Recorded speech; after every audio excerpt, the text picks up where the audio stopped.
9:41, everybody, welcome back. So, New York Fashion Week underway with designers showcasing their looks for winter and fall of 2025. This season, the Black in Fashion Council celebrating 10 years over at Fashion Week. And so joining us to talk about this milestone are the co-founders of the Black in Fashion Council, Sandrine Charles and Lindsay People. So good morning to both of you. Good morning. Can you tell us first about what the Black in Fashion Council is? Yeah, I'll pass it over to Lindsay, but we're celebrating 10 seasons. Yes. Oh, 10 seasons. Yeah, it feels like 10 years, I'm sure. 10 seasons. Yeah.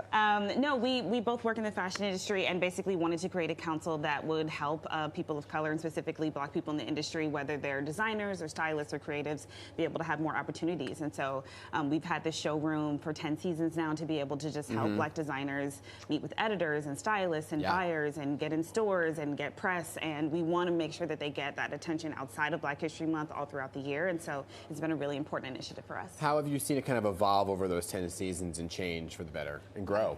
I think it continues to get bigger and bigger. Yeah. I think our first class, and we have a design firm for our first class, was very intimate, and we continue to grow in numbers to up to 12 designers some seasons. So we're excited to see where that goes. Excellent. So before you started this council, did you find that most designers or people in the industry were struggling to kind of get their foot in the door in many instances? For sure. I mean, I think it's that, it's incredibly expensive to be a designer, the production, materials. There's just a lack of mentorship overall for Black people in fashion still. And I think to be able to grow your brand, to grow the impact and influence of your brand, it just takes a lot of support. And so that's really the main purpose of Black in Fashion Council. All right, so I want to highlight some of those designers that you brought with us today, right? You brought 3 designers with us. Let's bring the first one out right now to find out more about. Come on over. Come on out. Stand over right here. here, center stage. Yeah, walk the runway here. Tell us a little bit about yourself. Beautiful here. Oh, thank you First so your name. much. I'm Aaron Potts, and I design A-Pots. Oh, very Yes. nice. And what are you wearing today? So wow. I'm actually wearing this, it's like a long sweater tunic with a matching coat. This is from my archive, actually. And actually, this tunic we had in the Met Museum, I think about maybe 2 or 3 years ago. Okay. During the Lexicon exhibition. So tell us a little bit more about your style and your influence. Where you get your so design from? my collection it started as a unisex brand. And I started this brand because I've been a designer for many years, and I wanted to have a collection that spoke to different body types, different ages, different colors, really like building on the idea of diversity really from the ground level. Very nice. And I Yes. love the color pop right there. Ah, thank you. So look very nice. It's Can a you do a look. real quick turn? I'll do a quick turn. Look at this. Yeah. Yep, Very I'll nice. do a remove. Oh, look at that. Yeah. I love how the inside matches your sleeve. Yeah. The textures are really I really always beautiful. think that the inside of a garment should be just as beautiful as the outside. Yeah. I agree. Yes. Very nice. All Thanks right. for having Thank me. you. Thanks for being here. Let's have you step aside and we'll Yes. bring in the next designer. meet our second designer. Come on out. Oh, we're swapping spaces here. Here we go. Hi. Hi. Tell us about yourself. Good morning. My name is Fumi. I'm a designer of Fumi the Label, and I'm from Toronto, Canada. So it's very cool to be here. Tell us a little bit about your fit today. So my fit, this is from our latest collection. I do a lot of knitwear, and I really love knitwear because everyone feels included in the brand. I go from extra small to 3X, so it's really important for me that everyone's a part of the brand. Yes.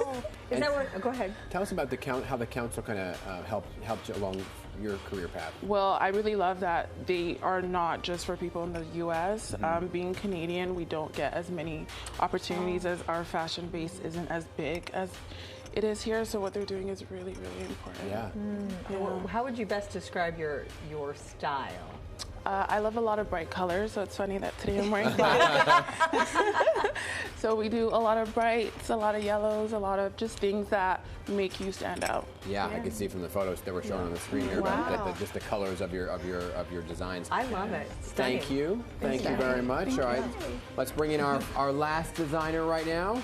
Here she comes. Here she comes. Hi. Hi. Beautiful color popping. Oh, thank also. you. Thank you so much. Tell us about yourself. Well, my name is Busayo Ulupona. I'm the founder of Busayo. We are actually based in Brooklyn, but we make all of our work in Nigeria. So I'm a lawyer turned designer, and we do everything by hand in Nigeria, but I live in Brownsville, Brooklyn. Wow. How did you get started then?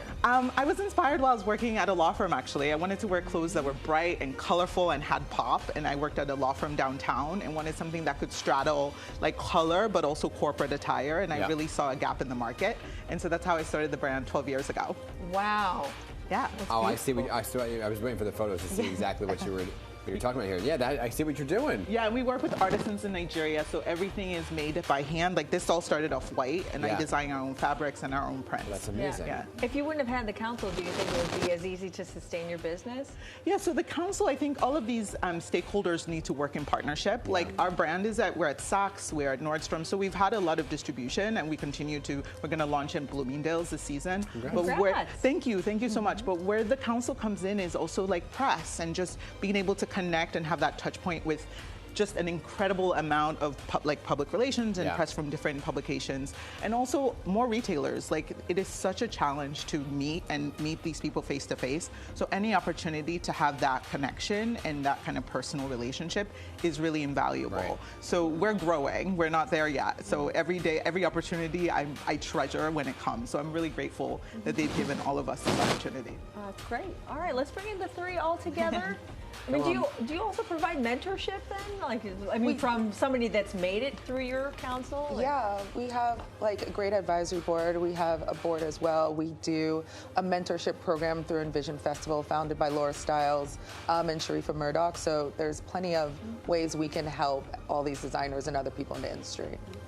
Excellent. Well, good stuff. Good work, everybody. Thank you so much. So proud. Thanks for having All right. us. We want to see the new line, the fall winter line. That's the next season that's coming up, right? Absolutely. What's the big item? What's the big trend? Oh gosh, a lot of browns. Okay. People are loving chocolate browns. Oh.